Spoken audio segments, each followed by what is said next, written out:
to Heart Talk. Today we're going to talk about being called out.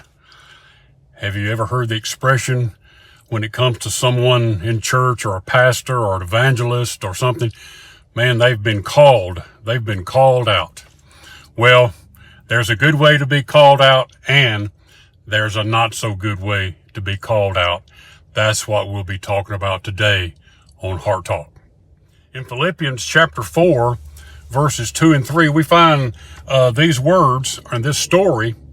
Let me read the words to you first. From Philippians chapter 4, verses 2 and 3, I urge Euodia and Syntyche to agree in the Lord. Yes, I also ask you, true partner, to help these women who have contended for the gospel at my side, along with my Clement and my rest of my co-workers whose names are in the book of life.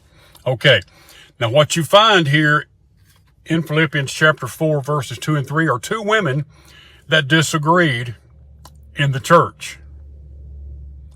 Now, they were called out by the Apostle Paul. I know there's a gospel singing group here where I live, and the name of that group is Called Out because they feel like they were called out of God in a good way, called out to spread the gospel of Jesus Christ. But these women were called out by the Apostle Paul in a bad way because they were arguing and disputing over what needed to be done or over certain things inside the church, and it's not good for somebody to call you out like that. Let me read some facts and a story for you here that I've jotted down. I wrote this down. It says, have you ever wondered who is right in this story, or have you ever even heard of Euodia and Syntyche? I mean, some of you may not have even heard of these two women, but wonder which one was right. They were arguing over something, and we don't know what it was. We just know that they were arguing, and they didn't need to be. And I've always wondered myself who was right in this situation, Euodia or Syntyche. And Paul mentions these two women in his letter to the Philippians. Okay, here's what I come up with. What would it have been like to be present in the service on the first Sunday morning the letter was read to the small gathering of believers? The parchment of Paul, the letter from Paul, arrived at the church, and the followers of Jesus were gathered at someone's house, probably. That's where they gathered. And they were waiting patiently for this letter, and they wanted to hear the words. They wanted to hear the words that the Apostle Paul had written down for them. And oh, what a letter it was about to be.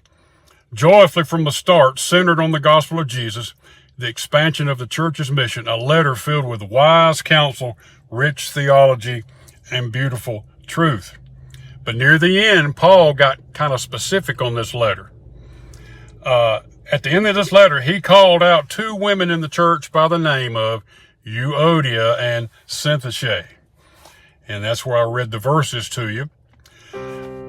I feel a little sorry for these two women, partly because the Apostle Paul called them out by name. I mean, he called them out. It's just like the preacher said, okay, Glenn, you've done this wrong, man. I'd hate to be called out in front of a congregation, even if it was in a letter. I mean, I just hate to be called out. And they wound up being immortalized as the feuding females in the Philippian church. That's the name they got, feuding females in the Philippian church. Of course, these poor women had to go by these names in the first place, and that's not easy to pronounce names, Euodia and Syntyche. But Paul's willingness to call these two women out when he knew the letter would be read to the whole congregation demonstrates the fact that Paul cared immensely about the unity of the church and about the church having a superficial, everything is going all right feeling. He wanted the church to be okay. And Paul's most joyful letter expresses the willingness to do the hard work of pursuing unity rather than papering over problems. Don't try not to cover problems up, just try not to even have any problems in the first place. And one thing I want to bring out here, if you go back to that verse of scripture, I urge you, Euodia, and I urge Syntyche to agree in the Lord. Yes, I also ask you, true partner, and in some biblical translations, that'll be a yoke fellow or a yoke person. Now, one of my episodes, I talked about the yoke is on you and talked about being equally yoked with Jesus. Paul, we don't know who this yoke fella or this true partner was, or the yoke fella, but he was somebody that Paul was equally yoked with, somebody that felt just like Paul did about the church, somebody that felt the same desire and the hunger and the thirst to see the gospel just like Paul did. They thought alike, they did things alike, they moved alike, they read each other's mind, they were yoked together, a true partner. And Paul wrote this letter urging this partner, and this partner's name is never mentioned. They mentioned someone named Clement, one of his co-workers, but who this partner was, we don't exactly know. But Paul is urging that person that was his yoke fellow, that worked with him, talked with him, walked with him, equally yoked with him, to help these two women resolve the issue after being called out. Now, if there are disagreements in your church or people's not seeing eye to eye, maybe you should urge them to find themselves a yoke person, a yoke fellow, a yokeman, to kind of buddy up with them and help them see eye to eye, and somebody to work with and work with you, not against you. And these two women should have been yoked together, but they weren't. And it's good in your Christian life to have a good yoke fellow, somebody you can depend on and call on day or night. Tell you what you did wrong, tell you what you did good, tell you what you need to do, tell you what you didn't need to do, in a good friendly partnership, a comrade type way.